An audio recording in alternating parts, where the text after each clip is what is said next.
안녕하세요, 김현의 축구학입니다. 오늘 준비한 이야기는 우루과이와 우리나라 경기입니다. 드디어 벤투 감독이 월드컵 첫 경기를 우루과이와 0대0으로 비겼는데요. 경기는 비겼을지라도 우리나라가 처음부터 끝까지 우루과이가 아무것도 하지 못하게 만들었다고 봐도 무방했습니다. 스탯을 잠깐 보면 점유율이나 슈팅 기회는 우리가 부족했을지라도 XG값은 근소하게 높은 수치를 기록했습니다.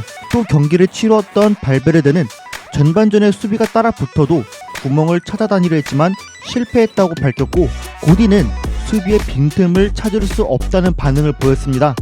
그래서 오늘 분석에서는 우리나라가 어떤 점에서 완벽에 가깝게 경기를 지배할 수 있었는지를 짚어볼 예정이고요. 공격적인 측면과 수비적인 측면에서 나눠서 보고, 우리가 마지막에는 상대에게 기회를 많이 내줬었는데 어떤 이유에서 내줬는지를 짚어보려고 합니다. 우루과이는 4-3-3으로 나왔고 우리나라는 4-2-3-1로 나왔습니다. 먼저 우리나라부터 살펴보면 두 센터백이 넓게 위치해서 가운데 정우영이 위치하는 포지셔닝을 가져갔습니다. 정우영은 가운데 위치하기도 했지만 때로는 아예 내려가면서 위치했는데요.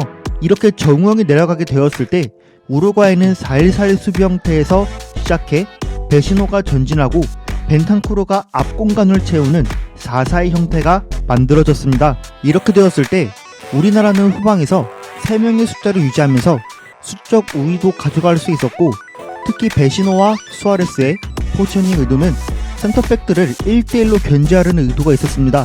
때문에 양쪽으로 유인되어 위치할 때 우루과이의 투톱은 간격이 더 넓어지고 우리가 더 쉽게 빌드업할 수 있었습니다. 이때 우리나라가 가장 홀령했던 부분이 무엇이었냐면, 앞에 있는 황인범과 이재성이 좌우측 하프스페이스 공간에 가만히 있었더라면 아마 우리 빌드업은 후방에서 어려웠을 확률이 컸을 텐데, 황인범과 이재성은 지속적으로 종방향으로 내려와서 받아주고 상대 선수를 끌어당기면서 후방에서의 빌드업이 유연하게 이루어지게 만들었는데요. 단순히 내려와서 훌륭한 빌드업을 도왔다는 게 아닙니다. 내려와주고 볼을 몰고 오는 센터백은 앞쪽으로 주고 다음 공간으로 찾아 들어가면서 우리가 앞으로 나갈 수 있게 만들었다는 것입니다. 이런 움직임은 우리가 후방에서 상대가 압박을 해올 때 다양한 위치에 유연하게 이동할 수 있어서 상대가 전방 압박하기 굉장히 까다로울 수밖에 없었습니다. 이러한 점 외에도 우리가 황인범이나 이재성이 내려올 때 간격을 적절하게 잘 유지하면서 빌드업했기 때문에 우루과이 미드필더들을 한쪽으로 쏠리고 반대편 우루과이 윙어는 안쪽으로 들어오게 만들면서 측면의 공간을 만든 점이 굉장히 훌륭한 점이었습니다. 이 장면이 대표적인 예시인데, 황인범과 이재성이 우측면으로 들어오면서 상대 선수를 끌어당기고 처음에 넓게 위치했던 수아레스도 수비 압박 간격을 위해 좁혀 들어왔기 때문에 반대편 센터백인 김영건은 비어져 있을 수밖에 없었습니다. 그래서 펠리스트리가 안으로 들어와서 김승규의 선택지를 차단했지만 김승규는 매우 정확한 킥과 넓은 시야를 가졌기 때문에 비어있는 공간을 향해 정확하게 넣어줄 수 있었기 때문에 우리가 후방에서 압박을 벗어나기에 더 쉬웠습니다. 다만 우리가 공격 상황에서 몇 가지 아쉬웠던 점도 분명히 있었는데요. 손흥민은 안쪽으로 좁혀 있거나 주로 받으러 내려올 때 안쪽으로 좁혀 있는 경우가 많았는데, 이럴 때 이재성이 측면 대각선으로 빠진다거나 이재성이 측면으로 이동하면서 측면으로 연결해주는 역할을 해주고 김진수가 오버래핑하는 상황들이 많았습니다. 우리나라가 이런 상황까지 왔을 때 우루과이는 펠리스트리를 윙백처럼 두고 카세레스와 함께 측면에서 손흥민을 더블로 견제하기 때문에 손흥민이 안으로 들어오고 김진수가 측면으로 위치하면 측면에서 비집고 들어오기 어려웠습니다. 물론 손흥민이 가운데 공간에 위치했을 때는 황의조가 전방으로 침투하는 움직임을 가져갈 때 수비수를 달고 들어가면 뒤에 손흥민 선수에게 공간이 생기기 때문에 이런 점을 생각할 수 있지만 측면에서는 단조로워지는 점이 아쉬웠습니다. 오히려 손흥민이 측면에 위치하되 김진수가 안쪽에 위치해서 펠리스트리가 안으로 들어오도록 유도하고 카세레스를 손흥민과 1대1로 둘 수 있었으면 어땠을까 싶었습니다. 특히 우루과이는 펠리스트리와 누네스가 측면에서 수비 가담을 할 때 우리나라가 경기장을 넓게 쓰면 5백으로 맞춰서 대응을 했기 때문에 윙어들의 수비 가담이 떨어지는 순간 틈이 보일 수밖에 없었습니다.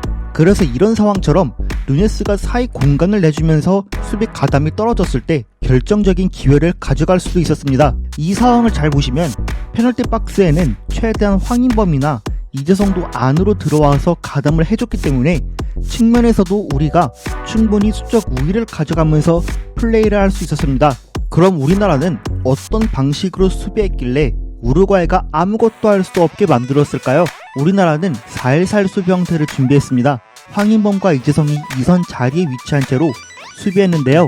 우루과이가 변칙적인 백스리를 만들기 때문에 왼쪽 미드필더로 있던 이재성이 전진해서 황의조와 투톱을 간격을 좁힌 채로 압박을 시작하고 정우영은 앞 공간을 채우면서 4-4-2 형태로 수비를 시작했습니다.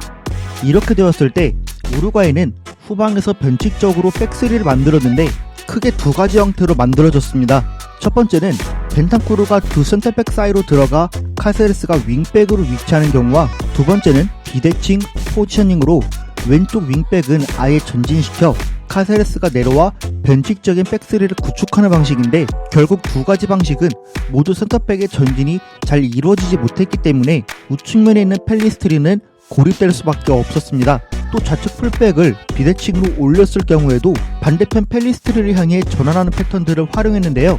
우루과이가 전체적으로 롱패스를 많이 사용할 수밖에 없었던 이유는 우리나라가 4-4-2로 수비할 때 우루과이의 측면은 볼 공급이 굉장히 어려웠기 때문입니다. 올리베라와 펠리스트리가 측면에 위치할 때 윙백이 안쪽으로 좁혀있는 베시노나 발베르데에게 볼이 연결되어야 하는데 정우영과 황인범이 이 선수들을 뒤에서 잘 눌러주고 윙어들도 패스 루트를 견제하고 있었기 때문에 틈을 찾을 수 없었습니다. 이런 상황이 대표적인 예시입니다. 손흥민이 앞에 1대1로 마크하기도 하지만 루트를 견제하고 있고 미드필더가 발베르데나 베시노를 1대1로 견제하고 있기 때문에 쉽게 안으로 주기에도 어렵고 앞쪽으로 잘라 들어가는 선수도 없기 때문에 우루과이는 뒤로 줄 수밖에 없었습니다. 그럼 또 의문이 드는 것이 우리가 후반전쯤에는 왜 기회를 많이 내줬을까요? 이 부분에 대한 원인은 우리가 80분 때쯤부터 선수들이 교체되었을 때 상대 선수들이 볼을 소유했을 때 앞에 나가서 견제하면 수비 라인과 수비형 미드필더도 같이 올라와서 간격을 좁혀야 했는데요.